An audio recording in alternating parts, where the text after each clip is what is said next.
PEGI 18. Hi, my name is Ashraf Ismail, Game Director of Assassin's Creed 4 Black Flag, and I'm excited to show you more of our open world locations and activities. This is by far the biggest and most diverse game world we've ever built. Over 50 major locations and more than 75 uncharted islands. In this demo, we will be jumping around to different parts of the Caribbean world and showing off some of this diversity. Here we are on Andreas Island, a coconut island with a pirate village. Up ahead, we have a tavern.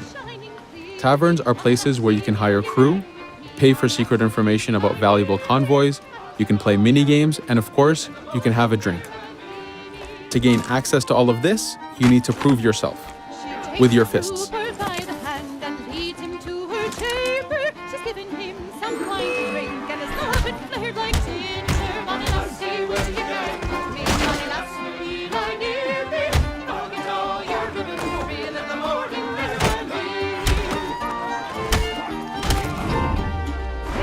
Now that the fight is over, you have access to the tavern and its services.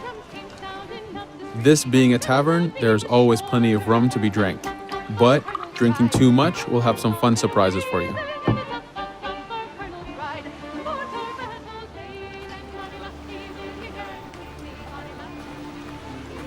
Now let's head to that viewpoint and sync up.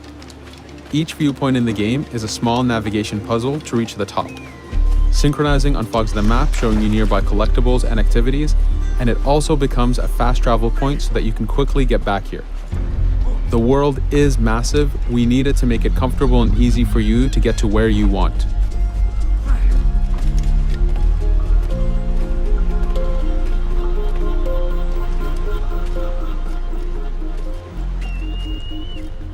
These viewpoints are also an opportunity for us to show off how beautiful and expansive this world really is.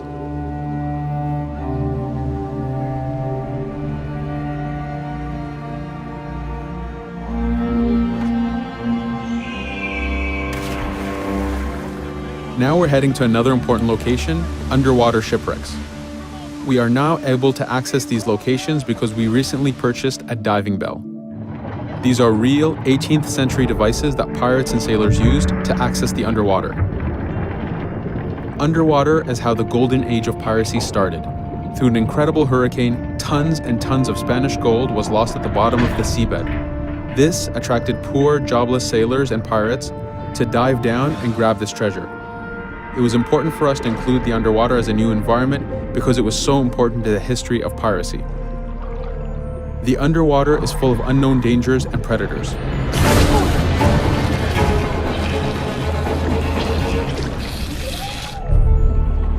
You do have to pay attention and act quick, but the risk is worth the prize as you need a lot of money to get all the upgrades for your ship, the Jackdaw.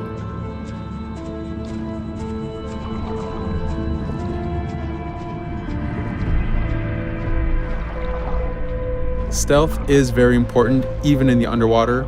Here we can use the seaweed and plant life to keep yourself hidden from sharks and other dangers.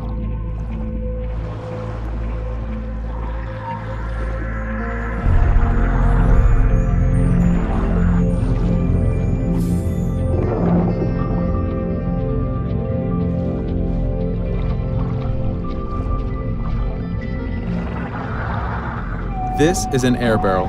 It's a one-time air refill, so use them wisely. Of course, you can always go back to the diving bell to refill. We are going to move to a different location now. This is a smuggler cave. This one happened to be accessed from the underwater, but not all of them are. Here, we ran in without looking around, and this got us in a little bit of trouble. But it was only 2 guys and we took one by surprise, so not too bad. Caves are heavy stealth locations.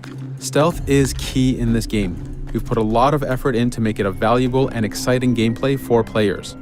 Since we came from the underwater, Edward does not have his weapons or guns. You will have to use your stealth tools to get through this. Here, we will utilize the whistle to take out the brute.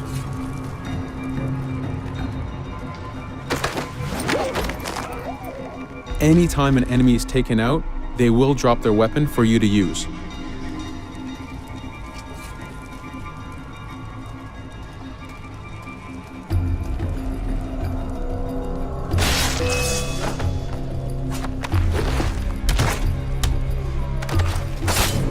Again, we are taking these guys by surprise and using their own weapons against them.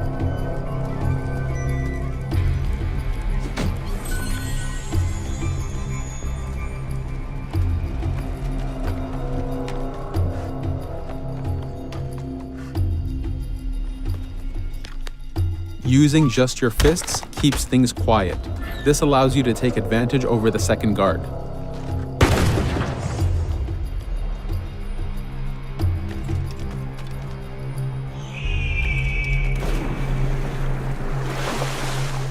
Up to this point, we've been doing a lot of pirating. This has attracted the attention of pirate hunters.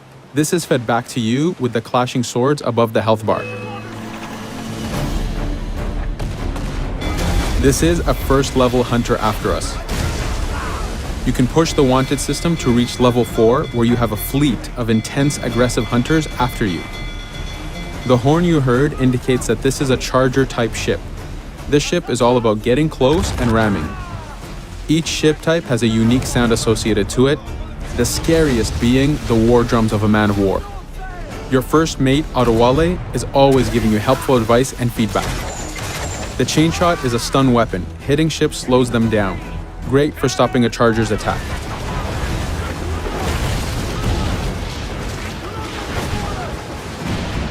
As the masts come down, we can start a boarding. We need to take out 10 crew members to win the boarding. Of course, we can do it any way we want. In this case, since this is a smaller ship, the swivel gun is very efficient.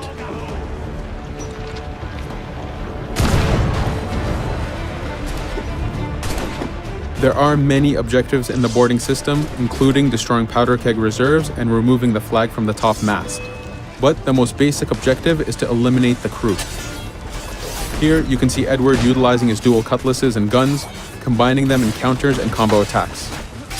You do have a max of 4 shots before reloading, so make them count.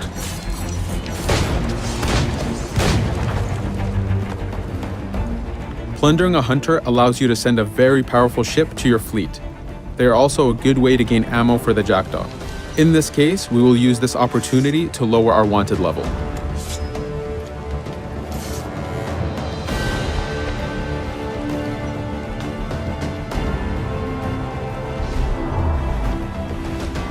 A very important new activity in Black Flag is harpooning. Historically, pirates harpooned as a source of income. Ready the whaleboat, lads.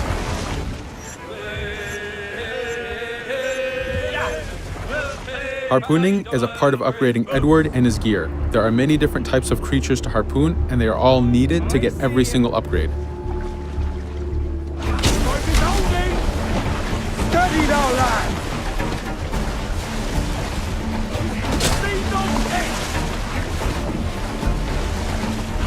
Success!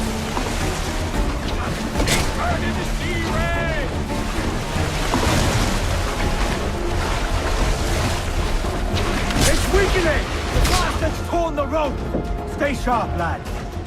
This is one of the smaller harpooning targets. Just imagine taking on a great white shark or a blue whale.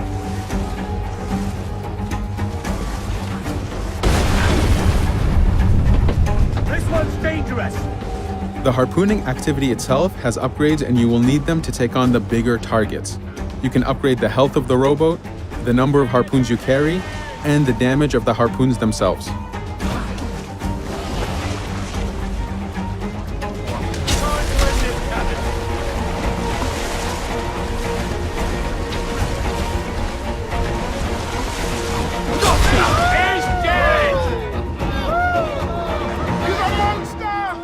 This was just a tease of the activities and locations. There is tons more for you to experience. Thank you for watching.